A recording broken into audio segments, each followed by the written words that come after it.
दिल्ली में कोरोना पर छिड़ा सियासी संग्राम। कोरोना पर दिल्ली में केजरीवाल वर्सेस उपराज्यपाल। दिल्ली का बॉस कौन, दिल्ली में फिर उठा सवाल।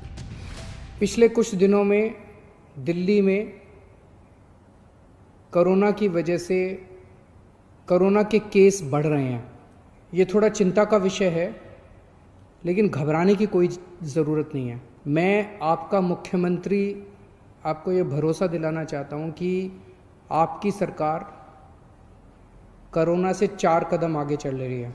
31 जुलाई तक करीब 5.5 लाख केस पहुंच जाएंगे दिल्ली में, और उसके लिए करीब 80,000 बेड्स की आवश्यकता होगी। ये तब है जबकि अब तक थोड़े दिन पहले तक लॉकडाउन चल रहा था। जी हां, दिल्ली के जिन 2 रहनुमाओं की आपने बात सुनी, उनमें से एक दिल्ली के मुख्यमंत्री अरविंद केजरीवाल हैं और दूसरे दिल्ली के उप मुख्यमंत्री मनीष सिसोदिया।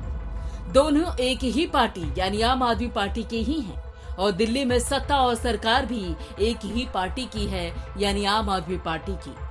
लेकिन अब सवाल ये उठता है कि अगर दिल्ली में सरकार एक ही पार्टी की है, दिल्ली की सियासत के 2 दिग्गज चेहरे जब एक ही पार्टी के हैं, तो फिर कोरोना काल में, कोरोना संकट में दोनों की राय, दोनों के बोल इतने अलग अलग क्यों हैं?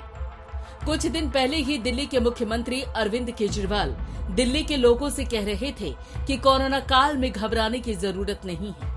दिल्ली सरकार कोरोना से 4 कदम आगे है और उसके कुछ दिन बाद उन्हीं की सरकार में उप मुख्यमंत्री के पद पर विराजमान मनीष सिसोदिया ने मीडिया के सामने ऐसी भविष्यवाणी कर दी कि पूरी दिल्ली सहम गई है। 31 जुलाई तक करीब 5.5 लाख केस पहुंच जाएंगे दिल्ली में, और उसके लिए करीब 80,000 बेड्स की आवश्यकता होगी।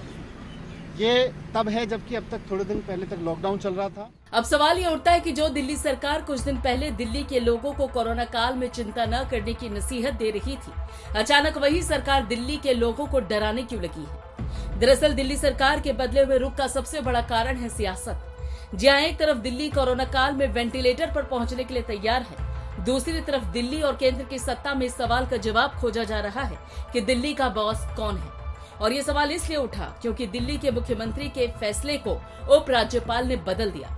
जी हां, दिल्ली के मुख्यमंत्री अरविंद केजरीवाल ने कहा था कि दिल्ली के अस्पताल दिल्ली के लोगों के लिए रिजर्व रहेंगे, बाहर के लोग केंद्र सरकार के अस्पतालों में इलाज करवाएं। और केजरीवाल सरकार के इसी फैसले को दिल्ली के उपराज्यपाल अनिल बैजल ने पलट दिया और दिल्ली के अस्पताल के दरवाजे दूसरे लोगों के लिए भी खोल दिए। और तब कहीं जाकर कोरोना काल में दिल्ली का वो सच, वो आंकड़ा निकलकर सामने आया जिसका जिक्र भी अभी तक केजरीवाल सरकार ने नहीं किया था।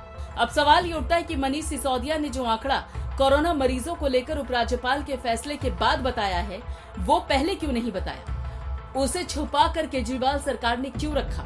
और अगर दिल्ली सरकार के पास ये कोरोना संक्रमण को लेकर डाटा पहले से था, तो फिर केजरीवाल सरकार दिल्ली में लॉकडाउन खोलने की बात इतनी जल्दी क्यों कर रही थी? दिल्ली के उप मुख्यमंत्री मनीष सिसोदिया के बयान से 2 दिन पहले एक वर्चुअल प्रेस कॉन्फ्रेंस में सीएम केजरीवाल ने कहा था कि दिल्ली में केंद्र और दिल्ली सरकार की व्यवस्था को मिलाकर कुल 20,000 बेड मौजूद हैं। और अब मनीष सिसोदिया ने कहा है कि 31 जुलाई तक दिल्ली में कुल 5.5 लाख कोरोना मरीज होंगे और ऐसे में दिल्ली को लगभग 80,000 बेड की जरूरत पड़ेगी। ऐसे में कोरोना से जंग जीतना तो दूर, कोरोना से लड़ने के लिए महज 52 दिन में 60,000 बेड की व्यवस्था दिल्ली सरकार को करनी पड़ेगी। ऐसे में दिल्ली में कोरोना टेस्टिंग को लेकर भी बड़े सवाल खड़े हो रहे हैं। जब दिल्ली सरकार के सामने 52 दिनों में 60,000 बेड की व्यवस्था करना एक बड़ी चुनौती है, तो फिर कोरोना टेस्टिंग को लेकर क्या उम्मीद की जाए? खासतौर पे तब जब दिल्ली में कोरोना टेस्टिंग के लिए किट आम लोगों के लिए तो छोड़िए, दिल्ली के अस्पतालों में इलाज करवा रहे मरीजों और मेडिकल स्टाफ के लिए भी पूरे नहीं पड़ रही हैं। और दिल्ली के अस्पतालों में वेंटिलेटर की व्यवस्था तो जगजाहिर है। ऊपर से दिल्ली में कोरोना काल में छिड़ी ये सियासी जंग दिल्ली को कहां लेकर जाएगी? एक तरफ दिल्ली के लोग कोरोना के डर से सहमे हुए हैं, दूसरी तरफ लॉकडाउन ने दिल्ली के लोगों के घरों का बजट बिगाड़ दिया है, तीसरी तरफ कोरोना काल में दिल्ली सरकार की लाचारी और ऊपर से दिल्ली के मुख्यमंत्री और उपराज्यपाल की सियासी बीमारी, यानी कि दिल्ली इस वक्त चौतरफा मुसीबत से घिरी हुई है। ऐसे में तो दिल्ली भगवान भरोसे ही नजर आ रही है।